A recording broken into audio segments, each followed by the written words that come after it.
Close the table. In the Geoprocessing pane, open the Spatial Join tool. Set the target features to watersheds and the joined features to block population.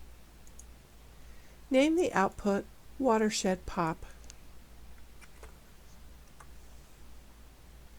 Use Join 1 to 1 for the join operation and uncheck the box to keep all target features. Some watersheds have no points, so we don't need to keep them. In the field map, keep only DCM code and DCM name from watersheds. Keep only POP 2010, households, and house units from block population. Select them and set the merge rule to sum.